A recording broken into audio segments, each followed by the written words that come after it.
Yeah. Haleluya, mtu wa Mungu, ni nakusalimu kwa jina la Yesu Kristo, Mungu wetu aliye hai. Kuna kitu ambacho ninachokiangalia hapa, hiki kinachoitwa kunena kwa lugha. Kunena kwa lugha.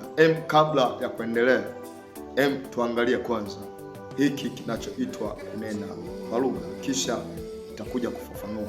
Amen.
Maana ya kunena kwa lugha sio hichi, au maana ya kupokea nguvu ya Roho Mtakatifu kwa mujibu wa Biblia sio hichi.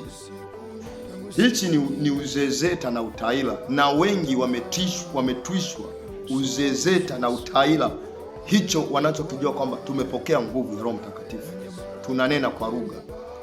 Hichi sio hichi unachokiona wewe hapa, sio hichi, sio hichi. Kitabu cha Matendo ya Mitume sura ya 4 na mstari wa 31 anasema hata walipokwisha kumwomba Mungu mahali pale walipokusanyika pakatikiswa, wote wakajaa Roho Mtakatifu, wakanena neno la Mungu kwa ujasiri. Hapa tunaona watu waliojaa Roho Mtakatifu. Manake walikusanyika mahali pa ibada wakiwa wanaendelea kuomba. Baada ya kupokea ile nguvu ya Roho Mtakatifu, kilichofuata wakanena neno la Mungu kwa ujasiri. Manake kwa nini wanena neno la Mungu kwa ujasiri?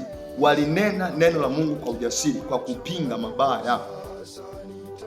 Yaani wewe una nguvu, unasema una nguvu ya Roho Mtakatifu, lakini hiyo nguvu ya Roho Mtakatifu wewe unawaza tu kuwa tajiri. Yaani wewe unawaza upate vitu, na walio wengi wanachukua na tofasiri napokea nguvu ya Roho Mtakatifu, akili zao zote zinakuwa zimebezi kwenye kupata vitu. Kwa sababu hata sisi, nakumbuka tukiwa kwenye dini fulani, mara nyingi ndivyo viko vinaendelea. Ukijaa nguvu ya Roho Mtakatifu, ukisikia mhubiri anafundisha kuwa na Roho Mtakatifu, maana yake ni kuwa na Roho Mtakatifu atakaye kuongoza kupata vitu. Yaani, na hiyo ndiyo nguvu unayosikia walokole wengi wanayo, nguvu ya Roho Mtakatifu. Wanachokijua nguvu watakayokuwa nayo ya Roho Mtakatifu ni kwenda kuwa na pesa, ni kwenda kuwa na nyumba, ni kwenda kuwa tajiri. Kinachokuwa kinafuata hapo ni kwenda kupiga wachawi katika ulimwengu wa roho. Na wao ndicho wanachokujua kwamba tunayo nguvu ya Roho Mtakatifu. Lakini kwa mujibu wa Biblia inasema hata walipokwisha kumwomba Mungu mahali pale walipokusanyika pakatikiswa, na wote wakajaa Roho Mtakatifu, wakanena neno la Mungu kwa ujasiri. Maana yake wakanena neno la Mungu kwa ujasiri. Nguvu ya ibada au nguvu ya kupa mahali pa maombi, unaenda kukusanya nguvu utakayoweza kukabiliana na uovu unaokuwa ukiendelea kwenye jamii. Maana yake wewe ukiwa ni mtu wa Mungu, ile nguvu ya maombi, kwa maombi kazi yake ni kukupa nguvu, uwezo wa kwenda kukabiliana na waovu. wakwenda sasa. Yani ni uchizi tu fulani ambao unakuwa unaendelea kuparokole. Mimi niseme kwamba inawezekana hamjui kusoma maandiko na mnatofasiri maandiko kwa sababu kwa sababu ya maslahi yenu, ya matakwa yenu, lakini Biblia yenyewe ukisoma kwa kawaida kabisa, yenyewe itakupa cha kuelekeza cha kufanya. Sasa huyu Roho Mtakatifu unayemwona hapa, huyu sio Roho Mtakatifu, huyu ni Roho Mtakavitu. Na walokole wengi wana Roho Mtakavitu, sio Roho Mtakatifu. Wana Roho Mtakavitu, sio Roho Mtakatifu. Roho Mtakatifu na kusukuma kuwa na nguvu ya kwenda kupinga ubaya. Anakupa kuwa na uwezo wa kupinga mabaya. Yaani ubaya utakaoweza kupinga hauangalii sura ya mtu maidia. Hauangalii sura ya mtu. Uwe ni mwenye mamlaka, mwenye cheo, uwe ni rais, uwe ni waziri, uwe ni mbunge, uwe ni polisi, alimadamu ufanye vizuri, ufanye vyema, neno la Mungu lenyewe huwa linamfaa mtu na kumpa ujasiri na kupambia ubaya wako unaokuwa ukiendelea nao. Lakini leo Roho Mtakatifu anaingia popote kwa sasa hivi. Kwa mzinzi yupo, kwa mlevi yupo huyo Roho Mtakatifu, na kwa mwongo yupo.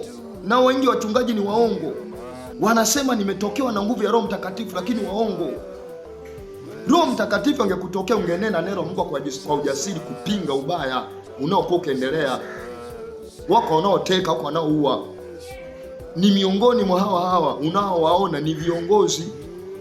Wanaweza kuwa hawajui wanachokuwa wanakifanya, lakini wanahitaji mtu atakayewaambie juu ya hao ubaya unaokuwa ukiendelea kwenye maisha yao.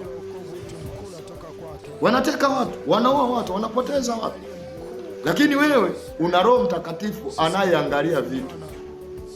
Ndiyo asilimia nyingi walokole wengi Roho Mtakatifu waliye naye. Tukisoma kwenye kitabu cha Matendo ya Mitume sura ya 2 na mstari wa 37, na walipoyasikia haya wakachomwa mioyo yao, wakamwambia Petro na mitume wengine, tutendeje ndugu zetu? Petro akawaambia, tubuni mkabatizwe kila mmoja kwa jina lake Yesu Kristo, mpate ondoleo la dhambi zenu, nanyi mtapokea kipawa cha Roho Mtakatifu. Yaani unakuta jitu ni vizinzi, na kwa asilimia nyingi ya vitu kama hivi ni vizinzi. Yaani ni vizinzi kwa sababu Roho Mtakatifu hakai mahali pachafu, na akisha ondoa uovu, kinachokuwa kinaendelea wewe unakuwa safi, unaanza nawe kufanya usafi kwa wengine. Lakini vinavyokuwa vinaendelea unakuta anasema nimejawa nguvu ya Roho Mtakatifu, Roho Mtakatifu amenishukia, Roho Mtakatifu ori papa ori kasandarabo sikoreka pakata kaparento pata ori pata kaparapata parapata makando makandoshi makando makatei makandoshi. Sasa huyo ndo Roho Mtakatifu. Huyo sio Roho Mtakatifu, huyo ni Roho Mtakamavi, sio Roho Mtakatifu. Roho Mtakatifu sio huyo. Roho Mtakatifu anakupa kuwa na uwezo wa kujua kwanza maisha yako yakoje. Kwanza lazima huyo Roho Mtakatifu aanze kukushape wewe, tabia, mwenendo, maisha yako ulionayo. Ila wengi wenu maisha yenu maovu, vizinzi. Unakuta lijitu ni lizinzi, limejaziwa roho wa mavi kichwani, linasema ndo Roho Mtakatifu. Huyo sio Roho Mtakatifu, huyo ni roho wa mavi. Roho Mtakatifu lazima aanze kuona kwanza uchafu kwenye mwili wako, kwenye maisha yako. Anachunguza kwanza aina ya maisha yako wewe, halafu anakupa ondoleo la nini? Ondoleo la dhambi. Halafu unaanza kuambia na wengine, usifanye ubaya wa aina hii, usitende kosa la aina hii, usifanye ubaya wa aina hii, usimtendee mtu mwingine kitu kibaya. Kama wewe ambavyo hupendi kutendewa kibaya hicho, usimfanyie mtu mwingine. Kama unavyotamani kujisikia vizuri, tamani na mtu mwingine apate kujisikia vizuri kama wewe unavyojisikia, lakini sio hichi, sio hichi, sio hichi, sio hichi. Roho Mtakavitu sio Roho Mtakatifu huyo ni Roho Mtakavitu. Lakini laiti angekuwa Roho Mtakatifu angekupa cha kufanya na angekupa kuwa na wajibu wa kwenda kuyaendea mambo kwenye jamii inayoteseka, inayoumia, inayoumizwa na watu kama wewe, ili upate kuambia liwapasalo kulifanya wakiwepo duniani.